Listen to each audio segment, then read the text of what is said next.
YouTube, what is going on? Today we're going to be talking about a very hot topic that I constantly get a lot of questions about, and that is training splits. Now before I go into anything, this is my view on things. This is what's worked for me. This is the way I think about training splits and how I go about constructing these training splits for my own clients. Alright, so let's get straight into it. Now when it comes to training splits, I think there are a bunch of things to think about before constructing something for somebody, or if you're designing it for yourself. So I like to divide them into like two categories. Category number one is subjective. Category number two is objective. So I'm going to start with the subjective category simply because I think that's the most important thing to sort of handle before making a training split for anyone. So under the subjective category, you have three main subcategories that I sort of look for when I go to constructing these training splits. Number one, and probably the most important in my opinion, is will you stick to it? My philosophy on it is a split that's less effective is still better than a split not done. Whenever you're trying to construct a training split, or whenever you're trying to follow one, you have to ask yourself, is this something that I can realistically stick to over the long term? Because let's face it, building muscle, losing fat, getting into great shape, it's a long-term process. And the only way you're going to get good results is if you stick to it for a long period of time. So ask yourself, whether that's 3 days a week, 4 days a week, 5, 6, whatever it is, ask yourself if that is something that you can stick to on a weekly basis for months and months on end. Number two is, what are your goals? My goals are completely different to yours, and a lot of my clients' goals are completely different to one another and even to mine. For example, if you are a powerlifter, your training split is going to look a lot different as compared to a bodybuilder. If you're a really busy person, or an entrepreneur, or somebody who travels a lot and you just can't afford to dedicate that much time in the gym 5-6 days a week, then you might have to sort of condense and effectivize those workouts into 3 or maybe even 4 days. So it kind of depends on what your goals are, what you're trying to achieve, what you're not trying to achieve.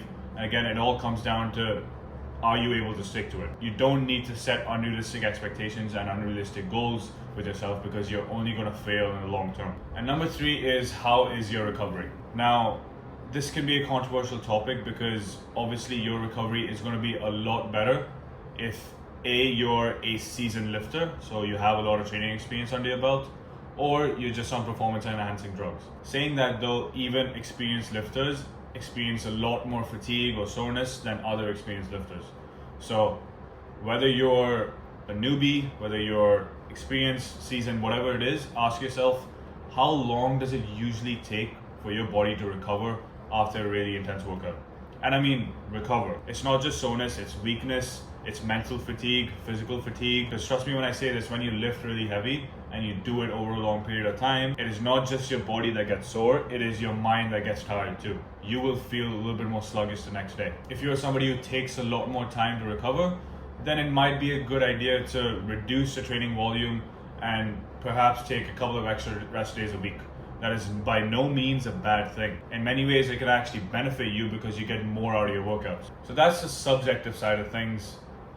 Now let's go on to the objective side of things. And similarly to the subjective side of things, I view the objective side of things under three main subcategories. And that's volume, intensity, and frequency. Now these three factors are what make up a training split, basically. So what are the three individual subcategories? So starting with volume.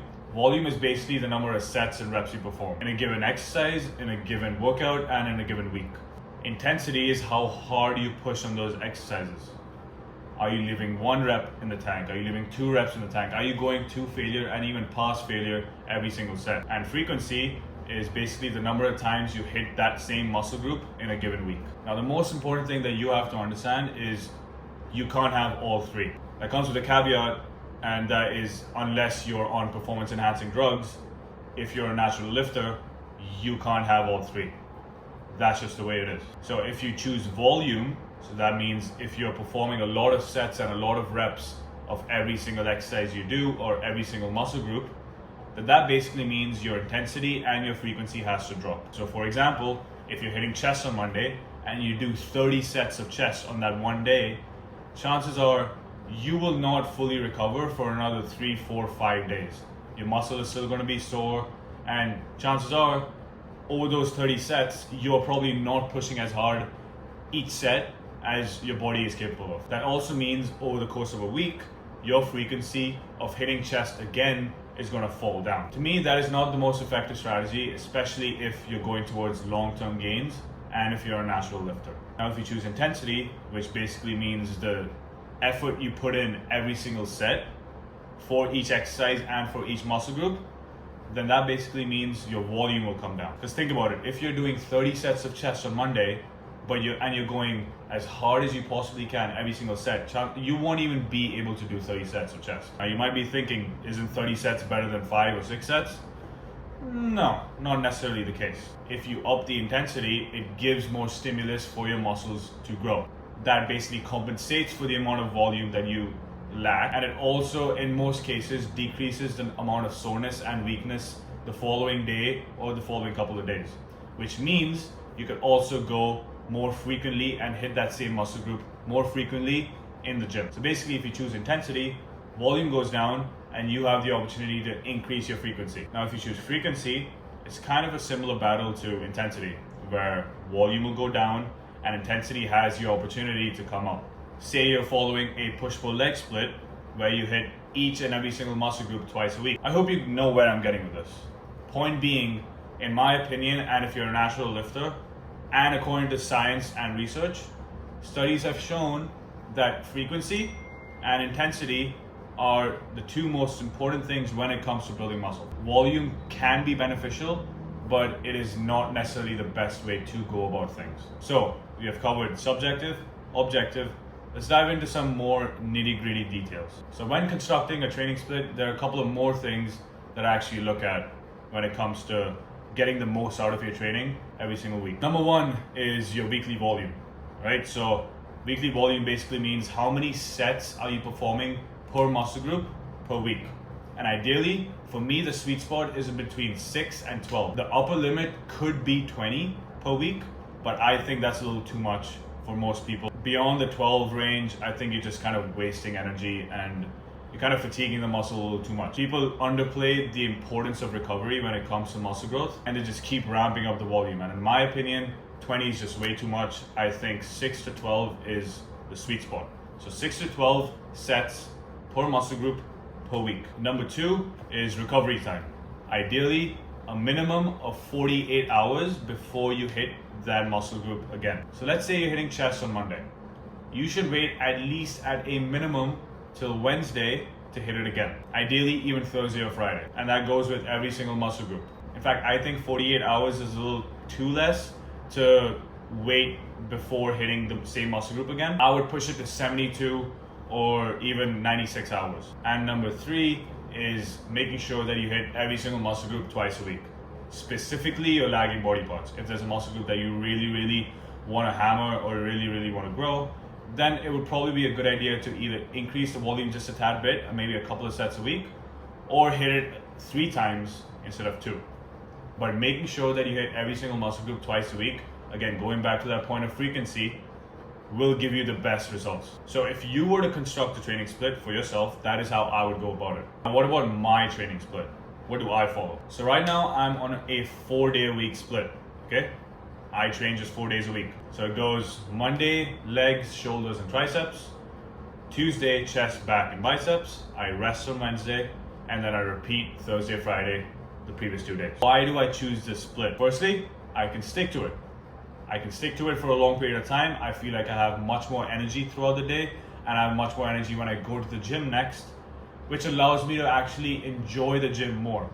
The problem that a lot of people have is they hammer their bodies 6, 7, so many times a week, training for 2 hours, and they get to the point once they get to Wednesday or Thursday, they dread to go to the gym. Once they keep dreading to go to the gym, they're not giving their body enough recovery time. Over the long term, they are gonna fall out. In my opinion, I get my best workouts when I actually really enjoy my time in the gym. Now, I'm not saying that I'm gonna have a fantastic mood going into the gym, or I'm always in a great mood going to the gym, or I have great energy. Sometimes I have a shit night of sleep, but the chances of that happening is a lot less when I reduce my training volume and I just focus on 4 days of really, really intense workouts. Number 2 is my goal is to get strong as hell. I'm not trying to step on stage, be a bodybuilder. I'm not trying to be a powerlifter even. I just want to look really, really lean, really good, and I want to have a very high level of strength. This split allows me to do that. It allows me to hit each muscle group twice a week. It allows me to have ample recovery time in between each workout and hitting each muscle group again. And given my training style where I focus on a low volume, high intensity approach, that allows me to keep hitting PRs almost every single week. Compound that week after week after week, the strength gains will correlate to muscle. And number 3, and probably one of the most important aspects of me following the split, is I just enjoy my time outside the gym a little bit more. I used to think that going to the gym 6 days a week, training for 2 hours, hitting 30 sets per muscle group per week is the only way to get crazy gains. And I wouldn't necessarily even enjoy my time in the gym, let alone outside the gym. This way I can actually enjoy my time outside the gym, and I actually have more time to do other stuff, other important stuff like work, like business, go out with my friends, spend more time with my loved ones, and actually enjoy my weekends a little bit more. And I still see incredible gains.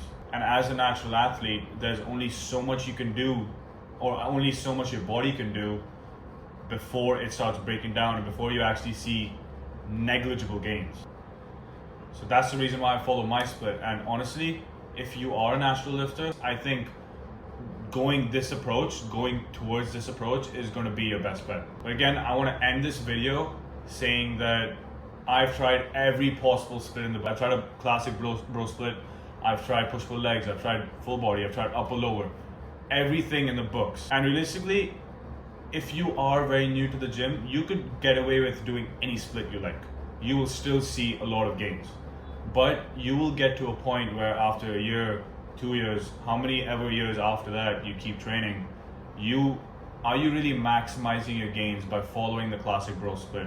Are you really maximizing your gains by just doing 3 days a week of just full body workouts where you're drained after every single workout and you can't really focus on each and every single muscle group as effectively? Because at that point, it comes down to, are you actually maximizing your growth and getting the most out of your time in the gym? So in my opinion, as long as you're a natural athlete, the best way to go about things is going through a low volume approach, focusing on your intensity, pushing really, really hard each set and each exercise and each workout, and keeping your frequency to 2 times a week per muscle group per week.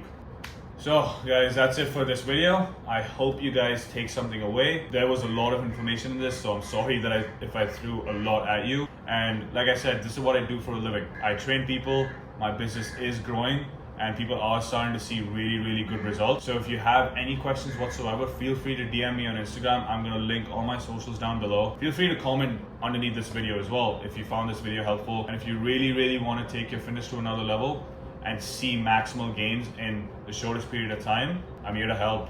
And I'll see you guys in the next video. Thank you for watching, and peace.